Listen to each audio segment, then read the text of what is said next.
1er décembre, c'est l'heure du train du matin. J'ai la tête tout croche, vous voyez, mais c'est pas grave. Et il fait 14 degrés dehors. On se croirait jamais un 1er décembre. On va aller faire le train. À partir d'aujourd'hui, on peut en famille consommer le lait de Andy. Fait que ça va être cool. Je vais prendre le temps de la traire un petit peu Bonnie. Elle en a 3, fait que c'est sûr que j'en enlève pas beaucoup, là. C'est juste parce que j'essaye de l'habituer à se faire traire. Vu que c'est pas une chèvre qui a eu l'habitude justement de monter sa table de traite et tout, je suis en train de l'habituer graduellement à se faire traire proche de ses bébés. À un moment donné, ça va être plus difficile parce que les bébés vont boire plus, puis je vais vouloir la séparer, mais si elle se laisse faire pendant qu'elle est dans l'enclos, je vais juste m'adapter à elle, c'est vraiment pas grave. Puis les prochaines, je vais commencer à... Les prochaines femelles que je vais moi-même entraîner à se faire traire, je vais les habituer à monter sur la table de traite assez vite. Puis mes petites nouvelles, ils se laissent toucher, fait que ça sera pas un problème, ils seront pas traumatisés. Elle est plus craintive, mais là, elle me laisse faire. Fait qu'on va aller faire le train. On va repartir le direct, ceux qui vont vouloir regarder les chèvres pendant la journée. C'est un nouveau projet, mais je vous laisse tout découvrir ça. Là, on va aller voir comment que les animaux se portent. Vu qu'il fait chaud, on va ouvrir les portes aujourd'hui. Je pense que Stéphane a l'intention de nettoyer des enclos. Moi, je dois quitter. Fait que essayer de revenir en après-midi pour venir l'aider. Il y a des enclos poulaillers qui sont dus avant que le gros froid arrive. Fait que belle journée pour travailler aujourd'hui. Bonjour les filles! Bonjour Cléo! Allô Martine, allô Chesney! Bonjour Andy! Et où ton petit bébé ce matin? Il est couché, il fait dodo. Bonnie? On sera pas long, Maxou. Salut les filles! Regardez comme ils sont cute! Ah. Éventuellement, je vais essayer de ramener Andy avec Bonnie. Mais Andy est très agressive quand elle a eu un bébé. Elle essaie de manger tout le monde, fait que je vais voir comment ça se passe.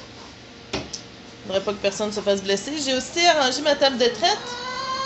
Là, la seule chose, c'est que du côté gauche, là, ici, je vais essayer de faire un petit muret, quelque chose, parce que des fois, Andy, elle entend son bébé, puis elle est portée à aller vraiment sur le bord. J'ai peur qu'elle prenne une débarque et qu'elle se blesse. Fait qu'il faut que je la check de proche. Il nous reste quelques petites cailles du Japon. Je suis en train tranquillement de penser à renouveler, pas renouveler, mais à grossir notre petit cheptel, nos petites cailles de Chine. Ça fait longtemps qu'ils ont pondu. Ils sont toutes vivantes. Tous en vie. Avec plus de lumière, là, j'espère que ça va aider pour la ponte. Nos boules brunes qui sont avec le coq, nous font des beaux cocos fécondés qu'on va pouvoir faire incuber éventuellement. J'ai ma belle lapine noire qui est là, vous la voyez pas bien. Fait que les poulaillers sont dus pour être nettoyés. Il y a quelques enclos aussi qui sont dus. Mon chéri qui est en train d'installer le direct. Fait que, et Max, je pense qu'il me dit j'ai faim. Ça se peut-tu? Ouais, il reste pas grand-chose à manger. Ok, je m'occupe de toi. Nous sommes le 1er décembre. Ça paraît pas, hein? J'ai chaud. Puis je suis dehors. C'est exceptionnel. Je pense qu'il fait quasiment 20 degrés. Normalement, pendant l'hiver, qu'est-ce qu'on fait dans nos poulaillers, dans nos enclos? On fait du deep bedding. Donc, on rajoute des couches de paille ou de rip, de bois dans nos poulaillers pour faire des couches. Et au printemps, ben, on fait le nettoyage de tout ça. Et ce qui fait que ça se composte en dessous. C'est un début de compostage. C'est pas évident de nettoyer des poulaillers l'hiver. C'est froid, puis surtout de la façon ici où on dépose le fumier, c'est un petit peu loin du bâtiment. Donc j'en profite aujourd'hui, faire du ménage, puis on va repartir en neuf pour l'hiver. On va profiter de la belle température. Hein. Moi je remercie Dieu pour toutes les belles températures, toutes les journées chaudes qu'on a. Ça me dérange pas pantoute qu'on n'ait pas encore de neige. On a eu un petit peu, mais ça a fondu. Bref. Ménage du printemps, d'automne, d'hiver, début d'hiver, fois ménage.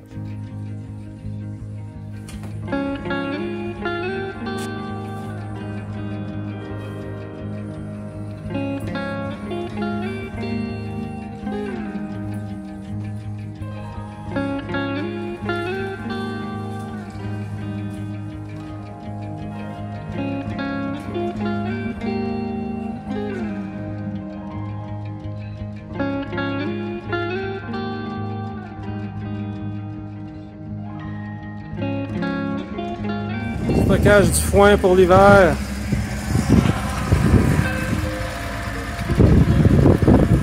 En cette journée du 1er décembre. Il fait 17 degrés aujourd'hui. Là, ça commence à se refroidir par contre. Il pleut un peu. On va se dépêcher de rentrer le foin avant qu'il soit trop mouillé.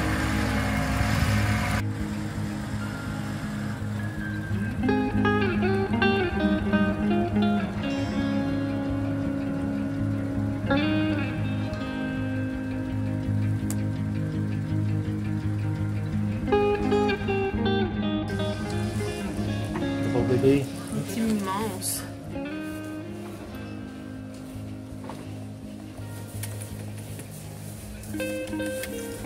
Qu'est-ce que tu veux, toi? Tu veux manger mon manteau? T'as assez mangé, là. Les grosses gourmandes.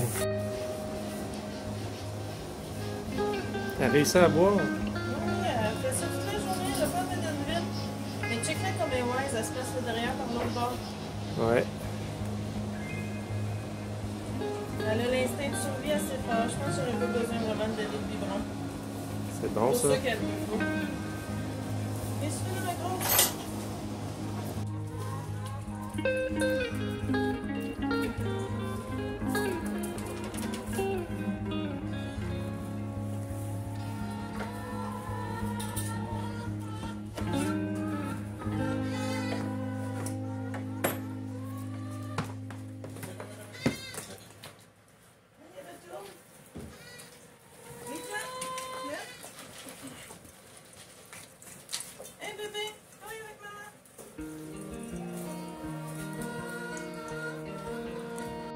Quand que les femelles ont mis bas, puis que ça fait quelques jours, moi ce que je fais, c'est que j'essaie de régulièrement me tenir le plus proche possible pour voir s'ils ont mauvaise haleine. Aussi leur perte, les pertes vaginales, là, le sang qui continue de couler parce que l'utérus finit de se nettoyer et tout, si ça sent pas bon. Une chèvre qui va avoir une drôle d'haleine, c'est qu'elle est probablement en train de faire une infection. Fait qu'il faut regarder si elle fait une mastite ou quoi que ce soit, ou ça m'est déjà arrivé que j'ai eu une chèvre que après la mise bas, elle avait zéro perte, c'était pas normal, puis elle a commencé à être amorphe, puis elle s'est mise à avoir mauvaise haleine, puis elle faisait vraiment une infection, donc j'ai dû traiter. Puis une fois que j'ai injecté, j'avais donné une injection de pénicilline, ça s'est mis, elle a guéri, puis ça s'est mis à recouler, ses pertes sont parties, puis qu'il y avait de quoi avec son utérus.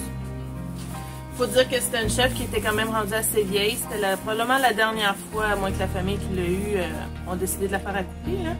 Mais, fait que je check Bonnie, qui a eu 3 bébés, qui avait vraiment un gros placenta à cause des 3 bébés, puis il n'y a pas d'odeur, elle sent bonne. Il n'y a pas d'odeur non plus vaginale, le sang, ça sent pas, fait qu'elle est top shape. Puis hier, j'ai réussi à toucher son pied parce qu'elle a un de ses côtés de pied qui est plus gros que l'autre. Mais les bébés boivent de ce côté-là aussi, fait que c'est peut-être juste son pied qui est fait comme ça, qui produit peut-être plus que l'autre ou qui est juste plus enflé. Là, le prochain défi, ça va être de l'entraîner à se faire frère parce que là, elle veut plus que j'y touche. Puis elle est très maternelle, fait que le jour où je vais essayer de la monter sur la table de traite, on va peut-être se battre. Mais je suis en train de peut-être penser à un setup pour l'installer ici.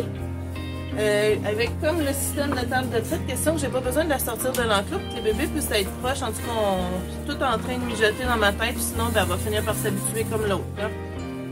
Fait que c'est un à suivre.